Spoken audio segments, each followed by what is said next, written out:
소개해 주시고 좋은 회사라고 하니까 저도 좀 뿌듯합니다. 저도 이게 제 모부고 여기를 제가 이제 8호학번인데 여기서 92년도 졸업하고 직장 생활을 했어요. 지금 얼마나 됐나? 꽤 됐죠. 그래서 이제 학교에 가끔 성대에 와서 이렇게 학생들하고 제가 현장에서 일하는 어떤 내용들이나 이런 것들을 좀 소개도 하고 가끔 그런 기회가 있어요. 그래서 오늘도 좋은 기회가 또 마련돼서 여러분들하고 또 현장에서 사용되고 있는 기술이라든지 앞으로 이제 전기 쪽에서 새로운 어떤 기술들 이런 것들을 어떻게 적용하고 지금 하고 있는지 설명을 드리고요. 저희 그 회사 소개 간단히 좀 하면 96년도에 회사를 설립했습니다. 그래서 제가 저도 이제 대기업에 좀 있다가 나와가지고 이제 그때 당시 배초기업이라고 해가지고 저희 회장님 모시고 나와서 회사를 창업을 했는데 그때 당시 한 6명이서 시작을 했어요. 그래서 주력은 이제 어차피 전기 쪽이니까 전력 기기, 뭐 스위치 기어라든지 보험, 뭐 프로텍션 쪽이라든지 통신 쪽, 커뮤니케이션 쪽 이런 쪽에 이제 주 아이템을 가지고 사업을 시작했는데 뭐 굉장히 어려운 일도 많았습니다. 회사 딱 하고 나니까 곧바로 또 IMF 터지고 뭐 그래가지고 굉장히 좀 어려웠는데 여기까지 왔어요. 여기까지 온 그 원동력은 아마 꾸준한 그 기술 투자와 그 의지를 갖고 있는 회사의 그 생각인 것 같습니다. 그래서 엔지니어를 좀 더 존중하고 항상 엔지니어에게 고마운 마음을 가지고 기업 정신을 운영하다 보니까 기술력에 한해서는 중소기업에서 이제 중전기기라고 하는데 그쪽에서 좀 알아주는 회사가 됐습니다. 그래서 저희는 한 매출액이 한 1,100억 정도 이렇게 되고요. 종업원 수는 한 350명 정도 됩니다. 그리고 이제 연구소가 운영되는데 연구소가 인력이 좀 많아요. 100명 정도 됩니다. 그래서 여러 분야에 연구를 하고 있고요. 특히 이제 저희가 해외 쪽에 한 45개국에 수출을 해요. 그래서 그쪽이 한 전체 매출의 한 30% 정도 됩니다. 그래서 중전기기, 국내 중전기기에서 해외에 그렇게 여러 나라에 제품을 수출하는 회사가 없을 거예요. 그런 것들이 바로 된 건 아니고요. 96년도부터 2006년도 10년까지는 해외에 거의 뭐 돌아다니기만 했지 팔지를 못했는데 계속 홍보를 하고 하다 보니까 해외에서 좀 브랜드 네임이 나서 그 이후부터 좀 매출이 좀 일어나고 있습니다. 지금 좀 열심히 하고 있고 사업 분야는 이제 주로 이제 한전에 들어가는 전력기기, 해외에도 이제 전력회사만 상대를 하고요. 그 다음에 이제 한수원 쪽에 원자력 발전소에 들어가는 보호기기하고 차단기, 직무 차단기 쪽이 들어가고요. 철도 쪽은 이제 뭐 서울 메트로라든지 지금 서울 교통이죠. 메트로에 이제 1호선부터 이제 8호선까지 들어가는 전력 공급 시스템 쪽하고 그다음에 코레일 쪽에 A시철도에 들어가는 전력 공급 시스템에 들어가는 뭐 감시, 뭐 보호 이런 쪽을 주로 주력 아이템으로 하고 있습니다. 뭐 그렇게 열심히 하다 보니까 지금은 아이템들이 많아졌고요. 특히 또 이제 전기 쪽에 관련돼서 요즘에 여기 뭐 대학원 학생들이니까 연구하고 있는 많은 분야, 그러니까 뭐 분산전원이라든지 신재생에너지라든지 이런 쪽에 들어가는 전력 분할 장치라든지 그런 쪽에 또 연구도 하고 아이템도 가지고 있고 이렇게 하고 있습니다. 그러니까 좋은 기회가 되면 또 같이 이제 여기 사회 분야로 진출하시면 나가서 저하고 또 같이 일을 할 수도 있고 또 관계가 또 있겠죠. 주변 선배들도 제가 많이 만나니까 또 선배들도 그런 쪽에 많이 진출돼 있어서 나가서 좋은 좀 파트너가 됐으면 합니다. 또 오늘 주제는 이제 제가 받은 거는 이제 직류 배전 쪽에 보호하고 이제 차단기 기술인데요. 시간적으로 봐서는 지금 1시간 반 정도 남았네요. 제가 이제 AC 제 이제 주전공이 AC예요. AC도 하고 뭐 DC도 하고 다 합니다. 제가 이제 저는 이제 차단기 전문 엔지니어는 아니고요. 저는 이제 주로 AC 프로텍션 교통 보호하고 그다음에 시스템 감시 모니터링 스카다 쪽 하고 전력전자나 이런 쪽 일부 하고 이런 쪽을 주전공을 하고요. 이쪽에 차단기 기술은 이제 우리 회사에서 보면 차단기 연구소가 있으면 따로 그쪽에 더 전문가들은 있어요. 근데 뭐 너무 디테일하게 여기서 할 내용은 아니고 오늘 제가 말씀드릴 내용들은 차단기 기술이나 이런 것들이 이렇게 가고 있다. 그다음에 직류 보호나 이런 쪽은 어떻게 가고 있나 뭐 이런 것들에 대해서 좀 개략적인 얘기를 제가 소개를 드리고요. 뭐 궁금한거나 또 이런 게 있으면 좀 대화하는 그런 시간을 갖겠습니다. 첫 번째 이제 직류 배전의 단락 전류하고 보호. 그다음에 이제 배전 요소기기 쪽 관련해서 모델링 쪽 한 사례가 좀 있고요. 그다음에 이제 직류 배전의 차단 기술이 이제 과거에 메카니컬한 거에서 요즘 이제 스테트 반도체 전력용 반도체를 이용한 차단 기술 이렇게 좀 세 개 꼭지로 좀 잡아봤고요. 왜 첫 번째 직류 배전의 단락 전류 보호라는 걸 왜 다루냐면 우리가 이제 AC 보통 이제 전기는 AC하고 이제 뭐 DC가 있죠. 과거 역사적으로 가보면. 근데 이제 자꾸 DC가 요즘에 이슈화되고 이런 것들이 이제 신재생 에너지, 그 다음에 전기자동차 뭐 이런 것들이 대두되면서 직류 쪽이 지금 크게 이슈화되고 있어요. 그래서 직류를 핸들링을 잘하면 그 경제 이쪽을 좀 점령할 수 있다. 이게 이제 요즘 나오는 이슈입니다. 그래서 배터리 기술이라든지 그 다음에 전자 기술을 잘하면 크게 성공할 수 있다. 이렇게 좀 주변에서 얘기를 하고 있습니다. AC는 뭐 공부 많이 하시니까 AC에 대해서 특성도 잘 알 거고 AC와 뭐 DC의 차이는 다 알 거예요. 그래서 국제적으로도 보면 직류에 대해서는 그렇게 크게 다루질 않습니다. 그러니까 IC나 IEEE 이쪽 이제 국제표준위원회인데 그쪽에서도 직류보다는 AC를 그동안 AC에 대한 설비라든지 이런 표준을 많이 내놓고 거기에 대한 어떤 운영 지침이나 이런 것들을 많이 내놨는데 철도는 그렇게 많지는 않습니다. 규격이. 요즘에 이제 이런 것들을 많이 다루고 만들어가고 있는 그런 추세예요. 그래서 그 단락 전류는 기본적으로 이제 그 IC 21660에 보면 이런 규정이 있습니다. 단락 전류를 계산할 때는 이런 방법론을 써라라는 게 이게 이제 오래전에 나온 규격이에요.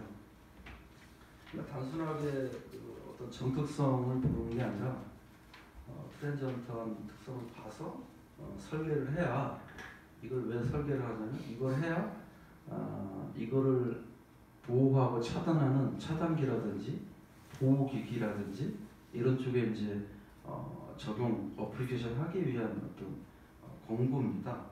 그래서 AC와 다르게 직류는 기본적으로 이렇게 봐도 단락 전류가 있고 그 다음에 이제 이 단락 전류가 안정화되는 상태 이걸 이제 정상 상태라고 하는데 이렇게 두 개의 구분으로 갖고 그 다음에 시정수 이렇게 해서 관리를 하면 이제 어떤 단락 보호를 하거나 개통 보호를 할 때 최대 단락 차단 용량 얼마고 그 다음에 시정수가 얼마기 때문에 차단 속도는 얼마나 가지고 가야 된다는 게 설계치가 나오는 겁니다.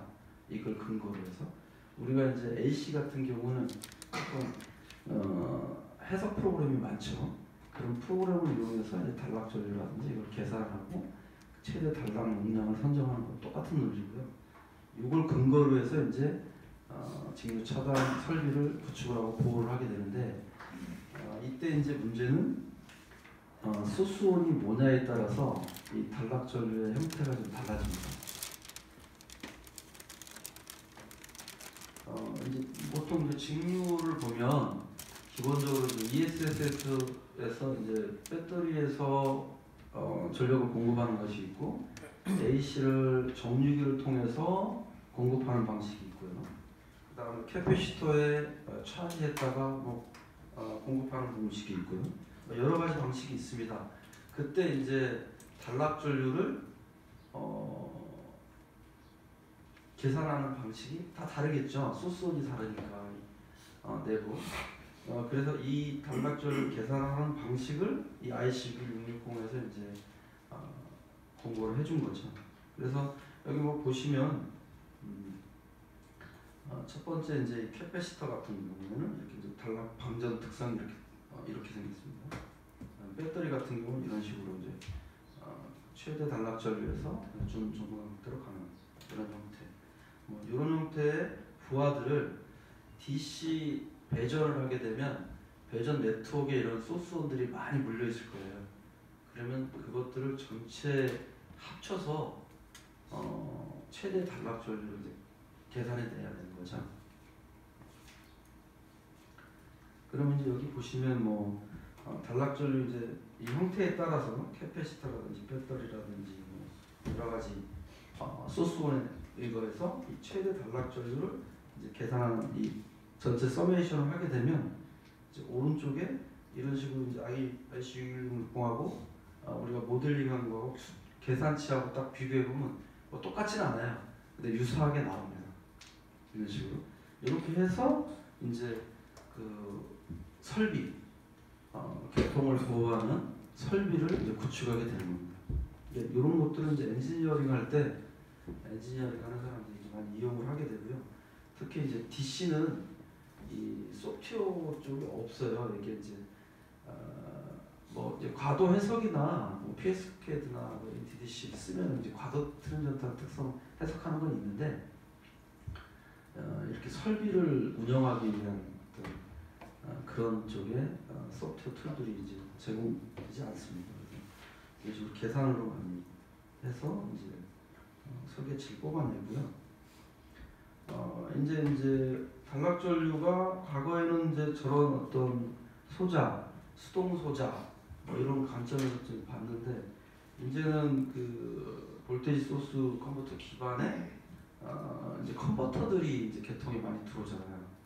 그러니까 이 컨버터에서는 그러면 단락이 나가면 어떻게 될 것이냐 이제 이거에 대해서 좀 고민을 이제 하게 되는 거죠. 저희가 이제 이런 사례가 뭐냐면 저희가 이제 전력연구원하고 고창에서 직류 배전 마이폴 750V 네트워크를 좀 구성을 해서 운영한 지금 사례가 있어요. 거기에 보면 이제 거기 들어가는 소스온들이 이제 ESS도 있고 PV 태양광도 있고 그 다음에 또 풍력도 있고 그 다음에 정유기 렉티파이어도 있고 여러 가지가 있습니다. 그 기반 자체들이 다 이제 볼테이지 소스 기반으로 돼 있기 때문에 거기에 대한 어떤 단락 해석 특성이 좀 필요하고 이거에 대한 어떤 모델링 시뮬레이션에 의거해서 그때 순간 단락 전류가 얼마나 나오는지 그럼 이걸 왜 했을까요? 금방 말씀드렸듯이 선로에 우리가 설비를 전격을 얼마짜리로 설치를 하고 운영해야 될지를 미리 시뮬레이션을 해봤어야 되는 거죠. 이걸 과거에 한 사례가 없어요. 그러니까 AC는 많아요. 그러니까 A씨는 바로 그냥 바로 나옵니다. 뭐 만약에 이제 우리가 배전 뭐 2만 배전을 하거나 아니면 220V 배전을 하거나 뭘 하게 되면 바로 설계치가 나오는데 이 직류 쪽을 해본 경험도 없고 배전 슬로를 깔아야 되겠는데 이게 뭐 전격 얼마짜리 차단기를 써야 될지 그 다음에 보온을 어떻게 해야 될지를 모르니까 이런 해석들을 좀 하게 된 겁니다. 요거 같은 경우에는 이제 지금 아까 앞에 회로를 저희가 이제 모델링을 하고 수식으로 계산했을 때 이 단락전류 이제 패턴인 거죠. 볼테이지 소스 기반의 이제 컨버터는 잘 아시겠지만 단락을 내면 기본적으로 이제 전력용 반도체가 자기 전격 이상 되면 이제 어떤 파괴가 이루어지기 때문에 그 내부적으로 이제 보호 회로를 갖추고 있죠. 그래서 이제 기본적으로 전력 반도체는 단락 현상이 발생했을 때 바로 차단이 되는 현상을 가지고 있습니다. 근데 거기에 다이오드라든지 수동소자들은 이제 그런 기능을 하지 못하기 때문에 그쪽에 이제 어떤 전력 패스가 생기고 그 다음에 기본적으로 갖고 있는 컨버터에는 이제 캐패시터라는 그 DC 분의 에너지를 갖고 있어요. 이제 캐패시터의 방전 이런 것들 이제 순간적인 어떤 단락 전류를 이제 발생하게 되는데요. 그거에 대한 해석을 이제 해봤는데 거의 시뮬레이션 한 결과나 보셨듯이 이제 계산 수식으로 이제 IEEE 166에서 제한한 방식으로 계산하면 유사하게 이제 패턴이 거의 유사하게 나오고 있습니다. 이제 단락 전류는 기본적으로 이제 사고를 봤을 때 최대 말씀드렸듯이 단락 전류가 있고 이제 그 시정수에 의한 과도 상승률이 있어요. 근데 차단기는 말씀드렸듯이 최대 단락 전류에서 차단을 못해요. 소용량을 합니다. 우리 가정용 DC 브레이커나 뭐 이런 것들은 차단이 가능한데 대용량 차단기들은 차단할 수 있는 능력이 쉽지 않습니다. 그래서 그런 부분들은 이제 뒷부분에 제가 좀 설명을 드릴 건데 굉장히 차단할 수 있는 전류 차단할 수 있는 기술이 어렵기 때문에 최대 단락 전류가 가기 전에 차단을 해버리는 게 이제 DC 차단기 특성이에요. 그래서 일반적으로 일반 부하나 이런 경우에는 이제 시정수가 굉장히 크기 때문에 시정수 특성에 따라서 이 단락 전류를 구분을 하고 판별을 해서 바로 동작시킬 수 있는 게 이제 이 DC 단락 사고 검수에 대한 어떤 기법입니다. 이제 뭐 진입 배전 쪽인데 이런 단락 전류도 있지만 또 이제 단락의 지락도 있죠. 계통에서. 그래서 가장 이제 단락보다 더 무서운 게 지락 사고예요. 지락 사고는 인명피해나 뭐 화재 이런 쪽으로 이루어질 수가 있습니다. 단락은 고장 전류가 크기 때문에 보호하기가 좀 간단해요. 차단하기는 어렵지만 보호 차원에서 보면 쉽습니다. 조금 큰 전류가 발생했기 때문에 판단을 하고 보호기기에 명령을 주면 되는데 이 지락 사고 같은 경우는 대부분 이제 진유 같은 경우에는 비접지 계통을 사용합니다. 이제 접지 계통을 쓰게 되면 이제 뭐 전식이라든지 여러 가지가 많아요. 그래서 이제 통신 설비도 많고 지하에는 그래서 그런 쪽에 운영을 안 하고 비접지를 이제 사용하게 됩니다. 비접지를 쓰다 보니까 지락이 나도 이제 하이임피던스 폴트가 되고 그렇게 되면 이제 고장이 났는지 안 났는지 알 수가 없잖아요. 그러면 이제 그거에 의한 어떤 감전 사고가 날 수도 있고요. 이제 뭐 지락이 나면 그래요. 우리 지하철 플랫폼에 이렇게 서 있는데 열차가 딱 도착을 했는데 사람이 이제 어떤 사람이 이제 뭐 휠체어를 타고 이제 올라간다. 이랬을 때 휠체어가 이제 철제로 돼 있잖아요. 그럼 플랫폼하고 기차가 딱 닿으면은 절연으로 돼 있기 때문에 비접지니까 전기가 안 돼야 되는데 누설이나 지락에 의해서 대지 전이가 상승하게 하려면 그쪽에 이제 감전 사고가 납니다. 아크가 나거나 감전 사고가 날 수 있어요. 그래서 굉장히 좀 위험합니다. 사람이 굉장히 많이 아침 시간에 타고 만지고 하잖아요, 열차를. 그래서 지락이 나면 아주 굉장히 빠른 시간 안에 전체 전원을 아주 차단하는 그런 보호로직이 급전 철도 급전에는 들어가 있어요. 그래서 보통 지락이 나면 찾기도 어렵고요. 일개 변전소 한 구간에서 나게 되면 보통 아침에 보면 한 5개 변전소 정도가 정전이 됩니다. 순간적으로. 그러면서 변전소마다 한 두세 군데, 두세 개 정도 돼요, 여기. 그러면은 그냥 뭐 한 3개라고 치면 3, 5, 15, 한 15개 여기 정전되는 거예요.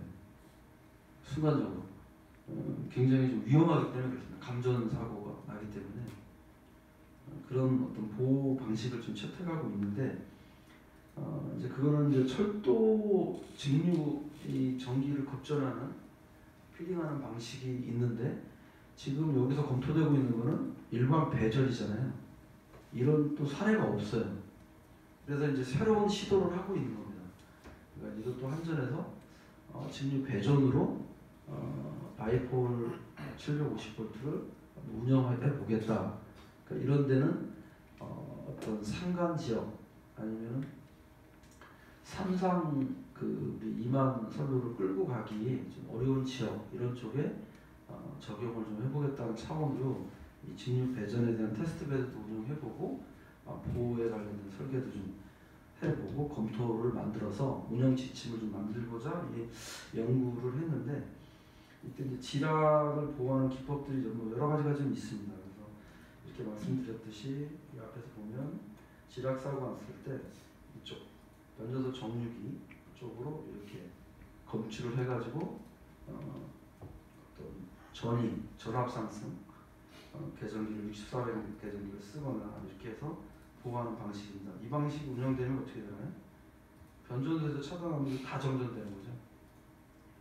그 밑에 있는 피더들은 다 정전이 되는 거니까 이 방식은 지금 철도에서 이렇게 쓰고 있는 거죠. 직류철도에서는. 그러다 보니까 이거는 좀 불합리한 겁니다. 불합리. 그래서 이거는 조금 불합리하다.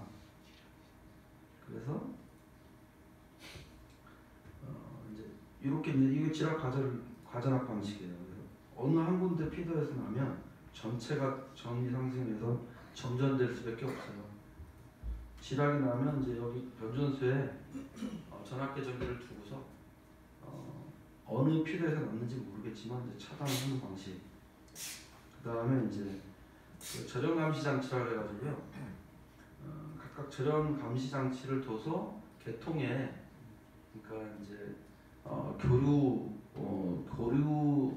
전류를 흘려서 그 교류 전류에 피드백되는 데이터를 보고서 지락이 났다.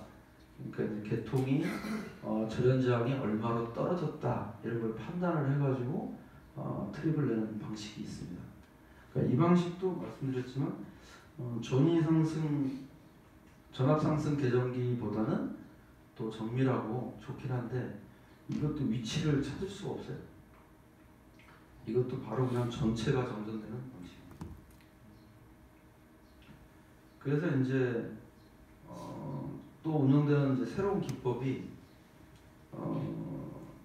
그러니까 기존에 앞에 설명드렸던 주파수를 개통해 정연파를 집어넣어서 검출해서 절연 저항을 계산하는 그 기법인데, 그 주파수를 여러 가지 때 주파수를 사용해 가지고 각각 돌아오는 그 피드백되는 그 값을 보고서 임피던스를 계산하는 기법들을 해서 자기 선로가 아닌 경우에 트립이 안 나는 그런 기법도 또 연구되고 있습니다. 아니면 이제 접지 스위치를 이용한 방식인데, 각 피더에 이제 전압계 전기를 두고서 전압계 전기가 전위가 상승했을 때 접지 스위치를 붙여서 비접지를 접지 계통으로 만들어놓는 거죠. 그러면서 지락 전류를 흐르게 해서 지락 전류가 흐르는 쪽으로 사고를 검출하는 기법입니다. 이 방법은 지락이 나서 전체가 다 전압계 전기가 다 올라갈 거예요. 이게 비접지 계통이라면 이쪽에 사고 난다 하더라도 이쪽 피더나 중간이나 밑에 피더가 다 전위가 올라가는데, 이때 접지 스위치를 다 붙이면 실제 이 고장난 선로는 녹이니까 여기만 지압 전류가 흐르게 됩니다. 그때 이제 요거만 분리해내는 기법, 이런 기법도 연구되고 있습니다.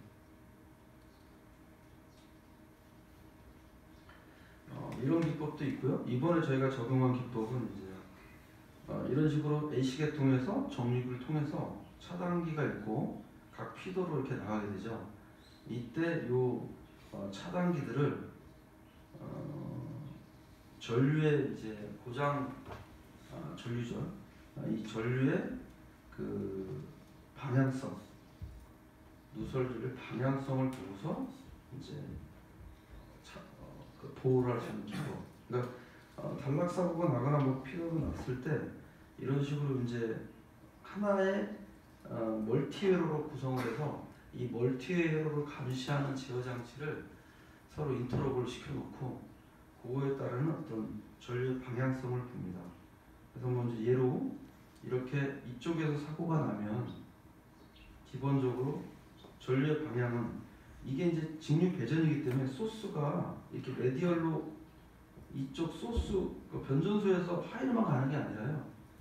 여기 보시면은 다 DC-DC 컨버터도 있고 여기에 뭐 ESS도 있고 다 발전원이에요. 그러니까 전류 방향은 이쪽 소스원에서 이쪽으로 패딩을 공급할 수도 있고 고장이 여기 났으니까 이쪽에서 일로 올 수도 있고 뭐 방향은 다 여러 가지가 오죠. 이렇게 해서 이 방향성을 보고서 단락 전류를 판단하는 기법, 이렇게 해서 이제 보호를 하는 겁니다.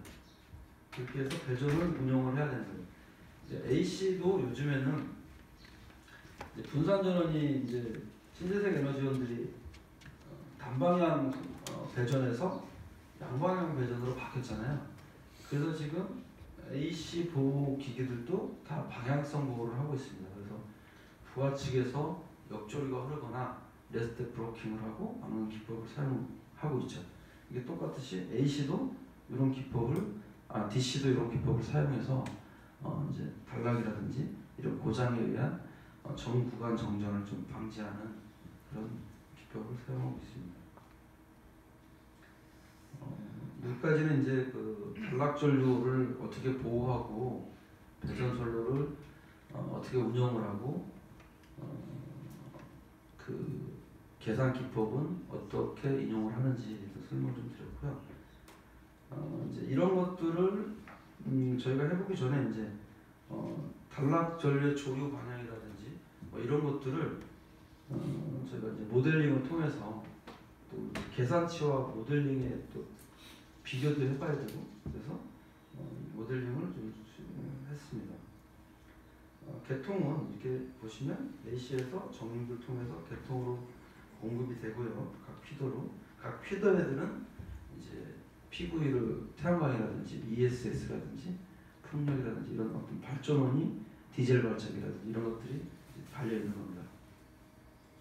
이렇게 달려 있고 배전 선로는 이런 식으로 이제 뭐 여기는 1km라고 되어 있는데요. 좀 여기 다양합니다. 뭐 500m, 뭐 1km, 200m 이런 식으로 실선로는 그렇게 되어 있고요. 그래서 이제 모델링은 이렇게 구현했다는 겁니다. 모델링은 이제 PSCAD하고 MTDC로 해서 모델링을 시험을 했고 인버터 정유기는 3레벨 MPC 방식을 썼고요. PV하고 ESS 이렇게 했습니다. 이제 보면은 이게 이제 3레벨 300kW짜리 이제 요거는 이제 그 갑진이라는 전력 전문 회사에서 만드는 정유기입니다. 이렇게 해서 이제 300kW짜리 3레벨 MPC 컨버터가 들어갔고요. 요거를 이제 모델링을 통해서 저희가 패스캐드로 모델링을 한 겁니다. 그래서 전압, 전류, 그래서 이제 부하를 늘려가면서 제어기가 잘 동작하는지 이렇게 해서 일단 설계를 했고요. 그 다음에 이제 요거 같은 경우에는 그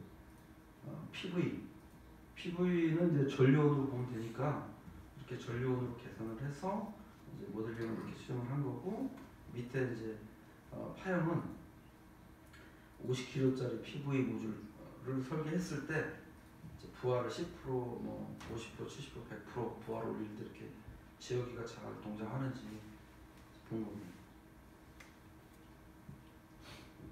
요건 이제 배터리니까 배터리는 내부 저항을 통해서 전압원을 가지고 계산을 해서 똑같이 이런 식으로 특성 시험을 수행을 했습니다.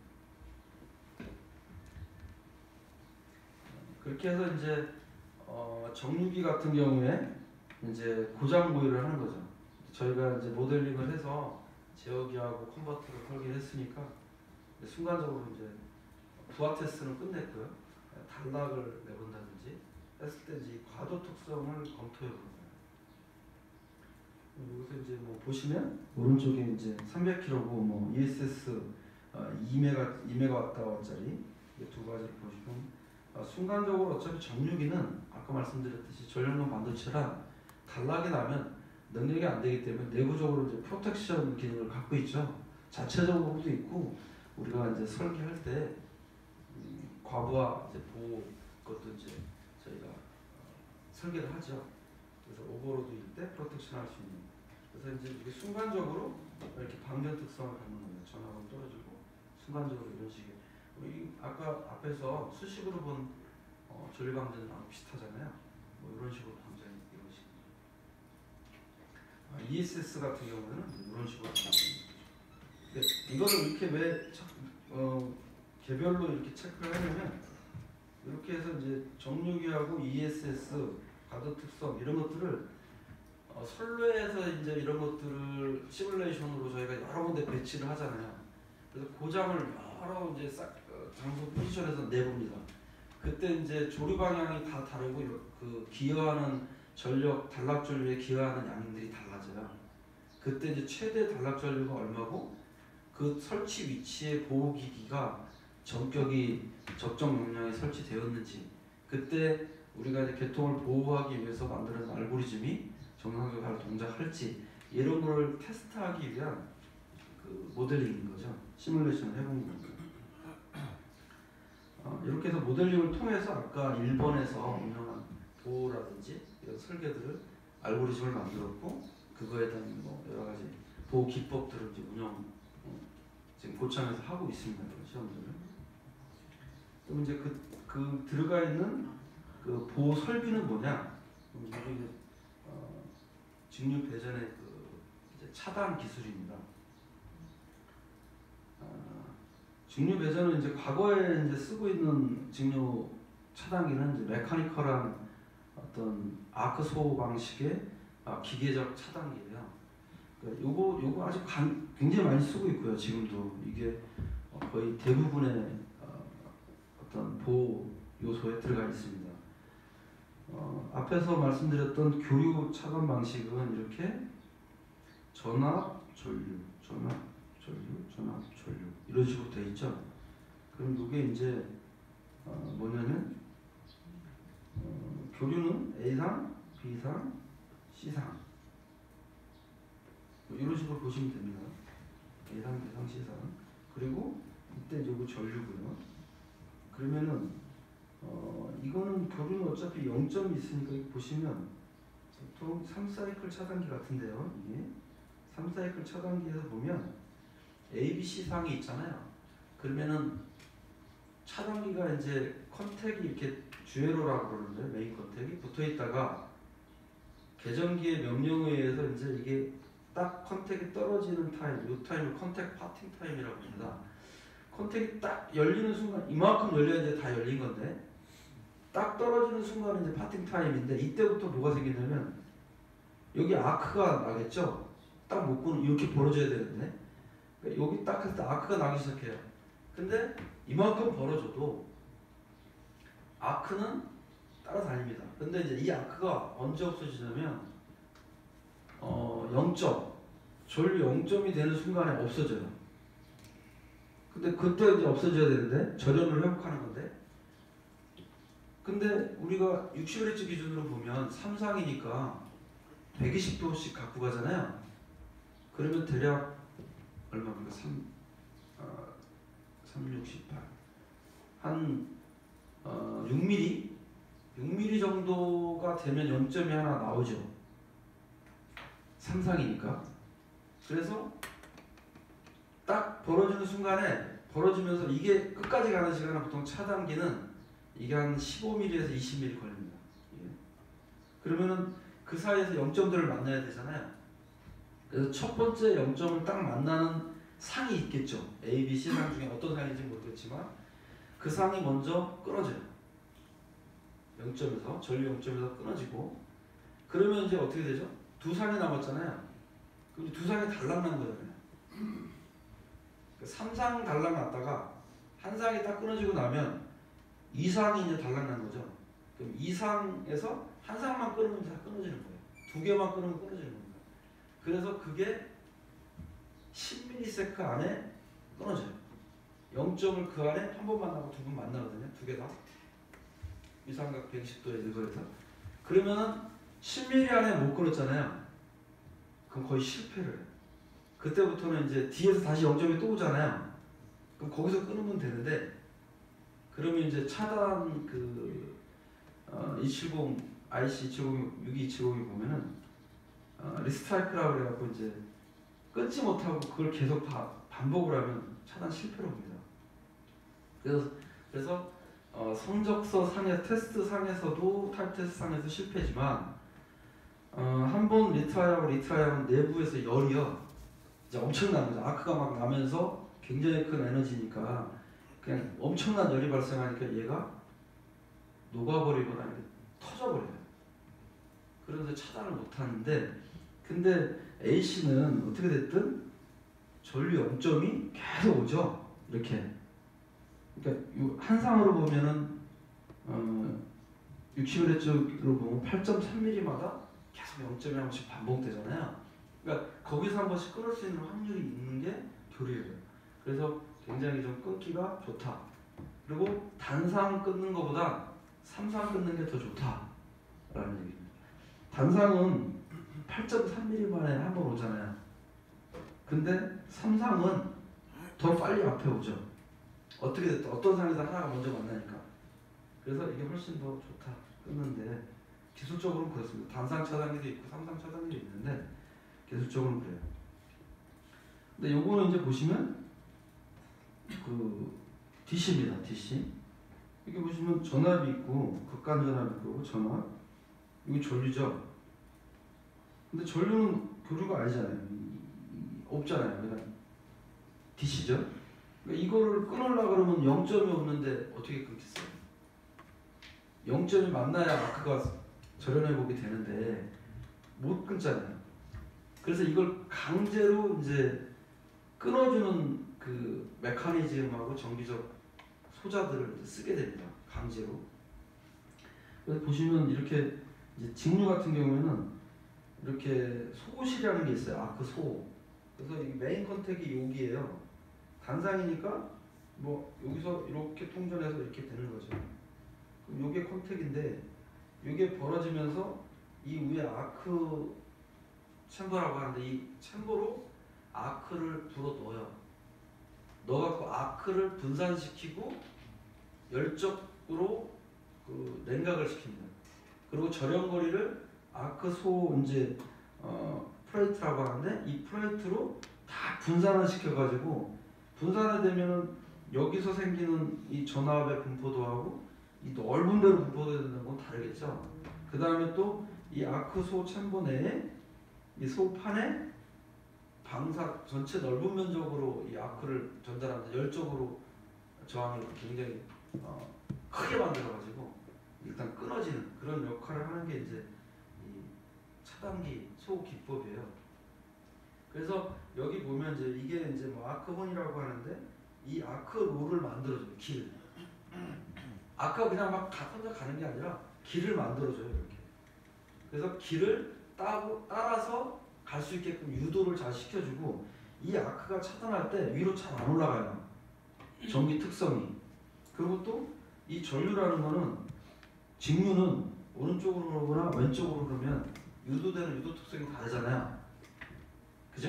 그래서 이것도 이게 위로 올라가야지 밑으로 내려가면 안 되잖아요. 아크가. 그래서 위로 올라가게 하려면 이 아크를 브로워라고 해서 아크를 끌어당기는 또 끌어서 올려주는 장비가 또 있어요. 그게 이제 기구적으로도 만들어질 수도 있고 정기적으로도 만들어집니다. 그러니까 아주 소형 DC 브레이커들은 그런 것들이 없는데 이런 대형 브레이커들은 그런 것들이 있어요. 그래서 그거를 강제적으로 아크를 위로 분출시킬 수 있는 차단하는 동시에 분출시키는 그 브로어라는 그런 장비들이 다 달려 있습니다. 그러니까 굉장히 복잡해요. 그 DC 차단기는 이 차단 논리가 이 AC는 아주 심플해요. 그러니까 그냥 베큐um 인터럽터하고 뭐 진공 차단 방식은 베큐um 밸브가 요만한데요. 이 안에 이제 진공이에요. 그리고 이제 메인 컨택이 이렇게 좌우에서 붙어 있겠죠. 그래서 이게 떨어뜨리면 그냥 이 진공 내에서 소모되는 거예요. 연결해서 다 끊어져요. 그러면서 차단되는 거예요. 아주 심플하죠, 논리가. 근데 이 DC나 이 ACB, 에어로 하는 ACB도 있어요. 이건 DC고 또 ACB, AC용 ACB도 마찬가지로 똑같은 방식으로 소모를 해요. 그러니까 저압용 380V 밑에는 이제 그 큰 용량 5000A급 뭐 이런 것들은 다 ACB 있습니다. VCB가 이제 그런 통전 용량이 이건 안 나와요. VCB는 이 통전 용량이 크게 한 2000A 그 변전소급에서 쓰는 그 정도 되는 게 크고요. 3000A 이런 게 좀 만들기 쉽지가 않아요. 있긴 있어요. 가격 좀 비싸고. 그러니까 저압에서는 에어 브레이킹을 합니다. ACB, 에어 서킷 브레이커라고 하고 ACB라고 하는데 그 AC를 쓰게 돼요. 그런데 이 아크 챔버가 여기서 지금 보고 있는 이게 굉장히 크거든요. 이게 뭐 한 아크 챔버가 한 750V짜리면 한 이만하고요. 1600V짜리면 더 커요. 이만해요. 근데 이제 AC는 아크 챔버가 요만해요. 3000A, 5000A 해도 브레이킹 용량 50K 그래도 요만해요. 그 왜냐면 아까 말씀드렸듯이 AC는 0점이 있잖아요. 그러니까 0점에서 아크만 쫙 빨아주면 바로 소모가 되니까 조그만 겁니다. 그래서 사이즈가 작아요. ACB는. 근데 DC용 ACB는 굉장히 이렇게 큽니다. 소만 이만하고 밑에 메커니즘 하면 더 커요. 굉장히 큰 사이즈고요. 그리고 여기 지금 오른쪽에 그림 보시면 이게 이제 최대 단락 전류인데 여기 끝까지 가면 요거는 이제 실제 단락 그 부하를 이렇게 설계를 하고 시정수를 이렇게 만들어 놓은 상태에서 단락을 일으켜요. 그러면 실제 차단을 안 하면 여기까지 단락 전류가 나오는 단락 용량을 최대 그 단락 차단 용량이라고 합니다. 그래서 여기가 100K다. 100KA를 설계로 해놓고 단락 용량을 계산해 놓고 단락 설비를 만들어 놨어요. 그 상태에서 이제 단락을 내면 차단을 안 하면 100K까지 올라가는 거고요. 근데 DC 차단기는 말씀드렸듯이 100K에서는 못 끊어요. 열이 너무 많아서 그거 끊을 수가 없어요. 그 정도 차단기는 없어요. 지구상에는. 그래서 그걸 가기 전에 이 시정수를 보고서 전류 시정수를 보고서 바로 그 앞에서 이건 단락 전류가 DIDT라 그래서 전류 상승률을 보고서 차단을 바로 명령을 내립니다. 그래서 가기도 전에 차단이 이루어지게끔 해서 빨리 차단을 한다. 이렇게 해서 이제 HSC 하이 스피드 서킷 브레이커라고 그러는 거예요. 굉장히 빨리 그 도달하기 전에 끊어낸다. 그래서 이제 하이 스피드 차단기라고 하고 그것도 이제 IC 규격에 가면 저속, 고속, 중속 차단기 이게 세 종류가 있습니다. 차단기가. 그런데 이제 이 대용량은 무조건 하이 스피드로 끊지 않으면 못 끊기 때문에 하이 스피드 차단기를 사용하는 거고요. 우리가 이제 일반 배전반이나 분전반에 있는 그 DC 브레이크나 이런 것들은 저속, 로스피드 뭐 이런 쪽에 부류에 속합니다. 그럼 이제 기계식 차단기는 이제 뭐 설계를 한다면 기본적으로 이제 소부가 아까 그 아크 소부가 있고요. 그 다음에 이제 차단부가 있어요. 이 주회로 핵심 부품인데, 아크 소는 말씀드렸듯이 아크를 잘 빨아들여서 잘 분산시켜서 저항을 크게 만들어주고 빨리 그 열적으로 냉각시키는 그런 어떤 설계 구조를 설계를 해야 됩니다. 그래서 이렇게 설계를 하면서 여기에는 여러 가지 이제 해석 프로그램들이 들어가요. 열적, 전기적, 기계적, 엔시스, 맥스웰 뭐 여러 가지를 쓰게 됩니다. 그리고 이제 차단부는 이제 고정부와 가동부가 있는 건데요. 여기서 핵심은 이제 주회로 쪽의 컨택입니다. 컨택.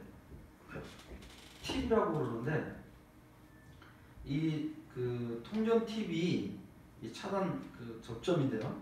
이 팁 자체가 기본적으로 이제 전류 용량에 따라서 이 합금 종류를 쓰는데요. 이 용량에 따라서 AC하고 DC가 다릅니다.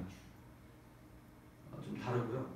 그리고 전류 용량에 따라서 합금 비율이 달라요. 그러니까 뭐 이제 저전류 용량의 어떤 정류적 팁들은 이제 은하고 뭐 구리 뭐 이런 쪽을 섞어서 해도 저전류 쪽에서는 차단이 잘 되니까 좀 강도가 약하죠.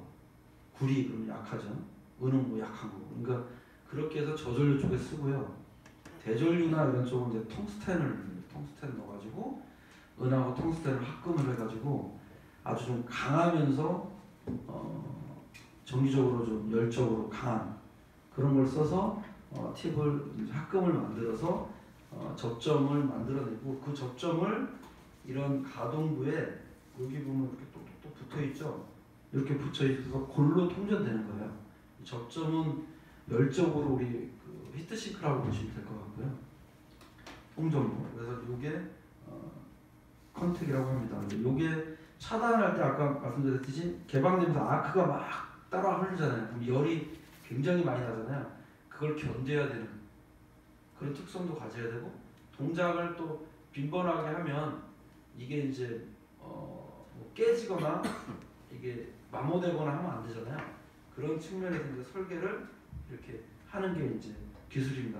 이쪽도 전기로 보면 하나의 전기 파트로 될 수 있고요.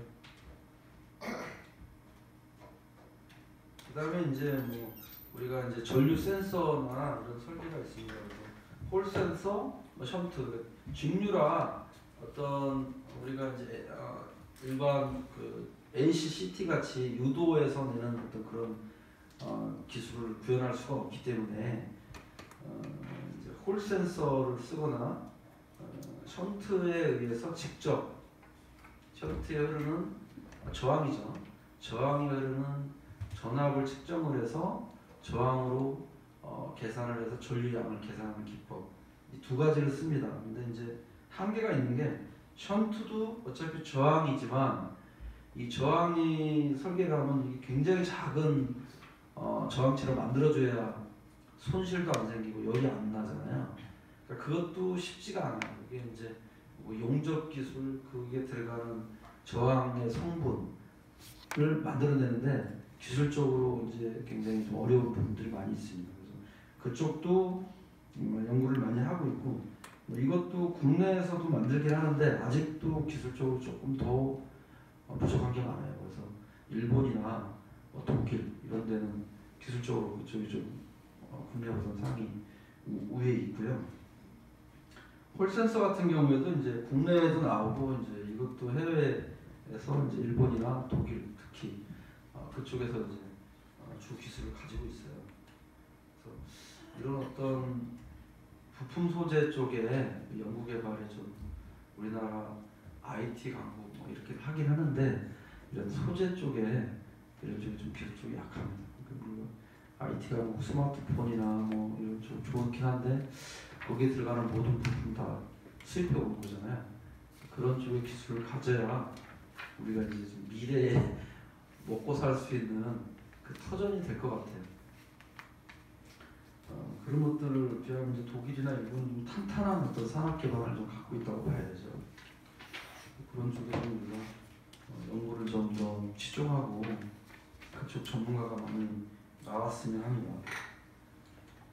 그럼 이제 조작부인데요. 조작부는 메커니즘이라고 이제 표현합니다. 메커니즘은 이제 솔레노이드라는 게 있고 스프링 차지 축세 방식이 있고 그 다음에 이제 PMA나 퍼머넌트 마그네틱 액추에이터라고 이제 그런 게 있고 그 다음에 EMA 일렉트로 마그네틱 액추에이터라는 방식이 있고요. 요즘에 또 그 RPC라고 하고 리펄싱 방식의 어떤 메커니즘이 또 이제 나왔습니다. 그래서 이런 기술들이 많이 이제 개발되고 있는데 다 사용 용도가 조금씩 달라요. 그러니까 이제 솔레노이드 기술을 써야 될 그 CB가 있고 메카니컬한 어떤 스프링 차지의 방식을 써야 되는 방식이 있고 PMA를 써야 되는 방식이 있어요. 그래서 이런 것들이 어떤 차이가 있냐면 만약에 메카니컬한 스프링 차지 방식은 아무 에너지원이 없어도 전기적 에너지원이 없어도 스프링을 축세하는 기계적인 방법에 의해서 스프링 에너지로 크로즈 오픈을 하면서 동작시킬 수 있으니까 좀 안전한 거죠. 그럼 그런 데는 어디냐면 저 원자력 발전소에 들어가는 차단기다, DC 차단기다. 근데 그거를 만약에 전기로 구동하는 솔레노이드 방식으로 만들었다. 근데 전기가 나갔을 때 끊어야 되겠는데 이게 주제어 전기가 있고요. 개통 전기 여러 가지가 있어요.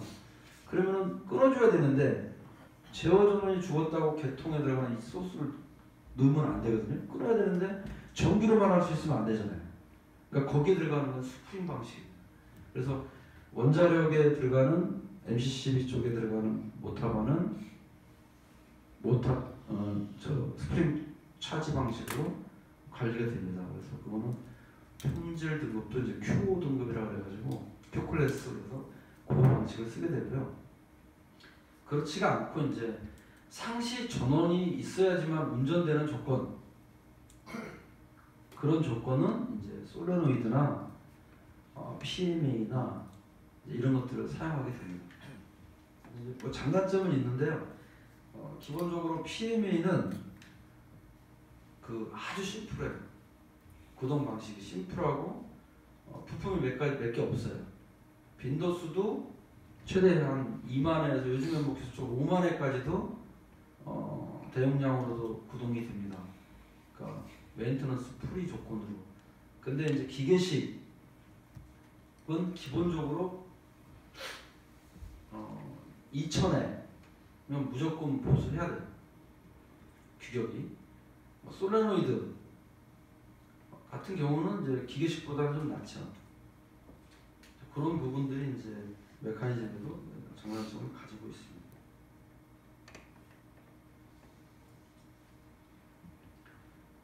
이제 절연물인데요. 절연물도 이제 검토 대상입니다. 차단기가 이제 ACB뿐만이 아니라 뭐 AC용 뭐 고압용 차단기나 다 이런 쪽에서도 이런 어떤 절연물이 들어가고 접점이 들어가고 메커니즘을 똑같이 써요. 근데 이제 여기서 집중되어 있는 부분은 DC다 보니까 아까 앞에 설명드린 아크 소음 논리라든지 접점이 어떤 방식으로 쓴다. 근데 접점은 AC도 똑같습니다. 그런 재질을 사용하게 되고요. 이제 절연물도 굉장히 이제 열적으로나 그런 쪽으로 이제 강한 그런 어떤 BMC 계통을 이제 쓰게 됩니다. 그리고 이제 동작 빈도가 또 많기 때문에 그런 빈도수에 맞춰서 어떤 기구적 강도를 요구하는 그런 구조로 또 설계가 됩니다. 그러니까 보통 AC 같은 경우에는 보통은 연속 운전을 해요. 한번 투입해 놓으면 우리 뭐 가정집 브레이커 같은 경우 한번 넣으면 10년도 고장 안 나면 그냥 붙어 있잖아요. 보통 그런 구조인데 이 DC 쪽의 전력 공급 시스템은 지금까지는 이런 철도나 아니면은 우리 포항제철에 쓰이는 뭐 용광로에 들어가는 주철소에 들어가는 그런 쪽에 전기를 공급하는 직류 쪽은 계속 작업을 끊었다 붙였다 합니다. 그러니까 열차도 철도도 직류철도 보면 새벽 1시 되면 서울 전체에 있는 모든 변전소의 브레이커들을 다 개방을 해요. 그러면은 저희가 이제 뭐 스카다 쪽으로 하게 되면 명령을 하나 딱 내리잖아요. 그럼 자동으로 1번 변전소에 1번 DC 브레이커부터 땅땅땅땅 순서적으로 그냥 쭉 가면서 차단을 계속 합니다. 그리고 아침 4시 되면 다시 전력을 공급하려고 1번부터 다시 또 딱 눌러놓으면 자동으로 계속 들어가요. 전기가. 그러니까 결국 하루에 기본적으로 한두 번씩은 하는 거죠. 그러다 보니까 빈도수가 많은 거예요. 빈도수가. 그런데 과거에는 말씀드렸듯이 이 PMA 기술이나 이런 기술이 없어서 이 솔레노이드 썼다고요. 아니면 메커니즘 이런 거 썼고. 그러다 보니까 이제 유지 보수를 매일 해야 되는 거예요. 화재 염려라든지 이런 것 때문에. 요즘에 이제 기술적으로 이렇게 좋아져서 지금은 이제 굉장히 메커니즘적으로 뭐 2만 회 이상 보증을 해주니까 수명이 닿을 때까지 거의 메커니즘으로 유지 보수 안 해도 되는 그런 어떤 특성을 가지고 있습니다. 그래서 이제 메커니즘 그 서킷 브레이커는 여기서 지금 보면 스위칭 메커니즘은 기본적으로 이제 메탈릭 그 컨택과 아크 이 논리로 이제 차단을 하게 되고요. 이 부분 왜 설명하냐면 뒤에 이제 반도체식 서킷 브레이커가 있어서 비교를 하는 겁니다. 접촉 저항은 일단 기본적으로 컨택터라 아주 수마이크로에서 미리옴 나올 수는 없는데 이렇게 설계를 한다는 얘기입니다. 수마이크로 단위고요. 그 다음에 파워 손실이 없죠. 이게 저항이 적으니까 이게 적은 거고요. 그리고 이제 볼테이지 드롭이 없다는 개념은 결국 저항이 적으니까 통전 전류에 따른 어떤 저항이 적게 나오는 겁니다. 절연 특성이 아주 우수하고요. 그다음에 뭐 과부하 음량도 좋고 동작 특성이 이제 수미리에서 한 20mm 이 정도 특성을 갖고 있습니다. 그리고 또뭐 서지나 이런 거는 이제 강하겠죠. 메카니컬한 기기니까 그런 쪽이 좀 강하고 가격적으로 이제 반도체나 하이브리드나 이런 거에 비해서는 상대적으로 좀 낮습니다. 이제 반도체식 그 서킷 브레이커인데요. 이제 반도체 우리가 이제 그 전기 전력 전자나 아니면은 우리 회로 이론이나 이런 데는 다 이제 뭐 우리 트랜지스터나 IGBT나 뭐 이런 걸 써가지고 전류를 차단하거나 넣거나 공급하거나 이렇게 하잖아요. 근데 이제 우리가 이제 산업용 전력을 공급하거나 배전을 하거나 이런 거 피딩을 할 때는 반도체를 그동안 안 썼거든요. 이런 방식을. 근데 요즘에는 이제 전력전자 기술이 많이 발전하고 전력용 소자들이 개발이 되다 보니까 이제 이런 쪽의 기술을 시도를 하고 있습니다. 특히 이제 HVDC 쪽에 하이볼트 DC 송전에서 이 기술을 이제 해외 유형 메이커들이 이제 적용을 하고 연구도 하고 운전도 하고 상용화도 하고 이런 단계에 있는 거죠. 그렇다 보니까 이제 저희가 이제 저압에도 이런 기술을 좀 적용해 보자라는 차원에서 이제 저압용 그 반도체 차단기도 이제 개발을 하게 된 겁니다. 이게 뭐 국내뿐만 아니라 해외에도 이런 사례들이 있고요. 연구 테마도 있고 상용화도 일부 됐습니다.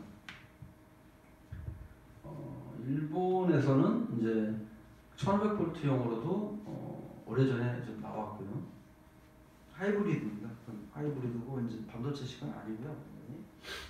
그래서 여기 보시면 이제 뭐 반도체면은 그냥 이렇게 되는 거죠. IGBT로 스위치 온 시켰다가 오프 시키면 끊어지는 거잖아요.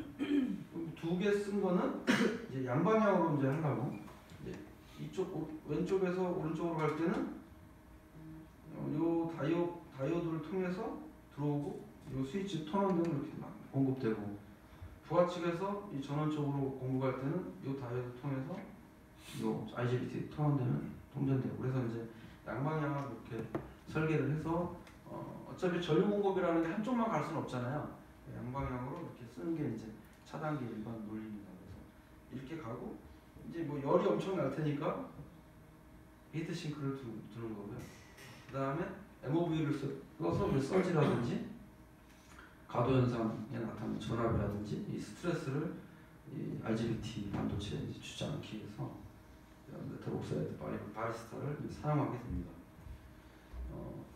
이제 사고가 나면 이제 에너지원은 기본적으로 이제 IGBT라는 건 브레이킹 능력은 갖는데 그게 열적 과도 전압에 의한 그게 좀 약해요. 전압 레벨이. 그래서 IGBT가 만약에 사용 전압이 뭐 1000V다. 그러면은 과도 전압 1000V 이상 걸리면 IGBT 파괴되죠. 전압 파괴되면 콜렉터 레지스터 사이에 그 이상 걸리면 안 되거든요. 그래서 이제 뭐 바리스타나 이런 걸 쓰게 됩니다. 요거는 이제 그 1예인데요. 이건 이제 ABB 거 같네요. 제가 ABB 거인데 전력용 반도체예요. 그래서 지금 저희가 사용했던 일부 부품인데요. 전격이 이제 1700V고요. 그리고 통전 전류가 3600A, 최대 피크 컬렉터 전류가 이제 7.2카 이렇게 나와 있습니다. 절연 전압은 4000V, 사용 온도가 나와 있고 뭐 이제 손실들이 나와 있죠. 정전에 대한 어떤 손실들이 이제 이렇게 나와 있는 상태고, 그때 이제 다이오드 칩도 나와 있죠. 이제 가장 적합한 거는 차단기로서 사용되는 전력용 반도체는 양방향이기 때문에 기본적으로 우리가 전력용 반도체를 만들 때 이 다이오드가 이제 모듈화되어 있잖아요. 이렇게. 그럼 이 안에 들어가 있는 바이패스용 그 다이오드가 이 IGBT 전격각보다는 대부분 작습니다. 그러니까 보통 IGBT의 한 70% 60% 정도를 용량을 반도체에다 쓰게 돼요. 근데 이제 전력용에서는 그렇지 않잖아요. 이 양방향으로 써야 되니까 이 IGBT 용량이나 이 다이오드 용량이 똑같아야 돼요. 그런 특성을 갖는 반도체가 가장 좋죠. 그런 식의 데이터를 이제 찾아내야 됩니다. 그래서 그런 데이터를 일부 찾았고, 그 다음에 이제 이쪽에 보시면 전격이 이제 2500V고 전압이 올라가다 보니까 전류가 양이 줄었죠. 1500A. 최대도 3000A 피크 전류. 용량이 팍 줄죠. 전압이 올라가면 굉장히 상대적으로 많이 확 줄어요. 그래서 지금 많이 나와 있는 상용화된 칩들 중에 이렇게 대용량 전류를 하면서 전압이 높은 것들이 이제 이런 유입니다. 최대 4000V까지도 있는데 전류가 굉장히 작아요. 용량이. 그것들을 보고 이제 어느 IGBT가 적합하냐. 그러니까 이제 로 볼테이지 쪽에 들어가는 서킷 브레이커용 모듈은 어느 특성이 좋은가 이제 선정을 하게 됩니다. 그래서 그 선정하는 대상에서 아까 모델링이나 앞에서 설명드렸던 전류, 단락전류 계산 용량이나 이런 걸 봤을 때 실제 선로에서 단락전류가 어느 정도 발생하고 그 다음에 시정수가 얼마고 통전전류가 최대 통전전류는 얼마고 그것들을 계산해내고 모델링을 해서 시뮬레이션을 하지 않으면 이 반도체 특성으로 선정을 할 수가 없잖아요. 과도 특성, 통전 특성, 동작 특성. 그래서 그걸 앞에서 선행을 했던 거고, 그거에 의거해서 이 모델들이 이제 반도체, 전력용 반도체를 선정할 수 있게 된 겁니다.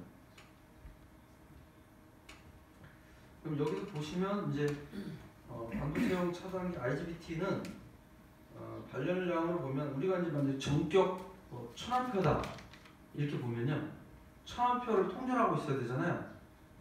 그러면 이제 1000A를 통전하면은 그때 이제 여기 전류예요. 여기 전류, 콜렉터로 전류죠.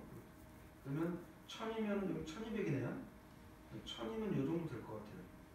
1000A일 때 대강 전압을 딱 보니까 1.5 5V 정도 나온 거예요. 그러면 이게 결국 전류 전압 곱하면 이게 전력량이잖아요. DC니까. 그럼 대강 1.5kW 정도 되네요. 그죠? 열 손실이죠. 순간전지 열 손실인 겁니다. 열로 납니다. 이 열을 방열시켜줘야 되죠. 우리가 요게 있고, 그다음에 또 다이오드도 있네요. 다이오드도 어차피 열원이잖아요. 다이오드는 양방향이니까 한쪽으로 갈 때는 이제 IGBT가 이제 온될 거고, 다이오드로 이제 흘러주잖아요. 그러니까 이쪽도 히팅 해줘야죠. 그럼 이쪽도 보니까 1000A일 때 이 다이오드 정션에 나타나는 그 전압은 이렇게 계산하면 1.3 몇 볼트 나오죠. 요걸로 계산해 보면 이제 와트가 나옵니다. 그거만큼을 이제 히팅 계산으로 해서 계산해야 돼요. 근데 요건 이제 연속 운전일 때는 요 1.5kW가 아마 이게 한 1.3kW 정도 되는 것 같은데 2.8kW 정도 되거든요. 그걸 히팅해 줘야 되고요. 연속일 때는. 그 다음에 순간인 경우에는 순간 사고일 때는 아까 말씀드렸듯이 IGBT가 최대 7200이니까 피크 이게 계산해보면 36kW 정도 됩니다. 다이오드는 18kW 정도 되고. 근데 이게 순간적으로 1mm잖아요. 1ms. 그러면 히팅할 이유가 없죠. 그냥 순간적으로 확 올라갔다가 그걸 히팅할래도 어렵고, 이건 계산치입니다. 이건 중요한 팩터는 아니고요. 이 뒤끝이 중요하죠. 이제 그 IGBT하고 다이오드인데 여기 보시면 1700짜리, 2500V짜리, 3300V짜리가 있어요. 전류 전격도 이렇게 다 다르고요. 이때 이제 어떤 전류에 따르는 손실 계산해 보면은 1700V짜리가 제일 작죠.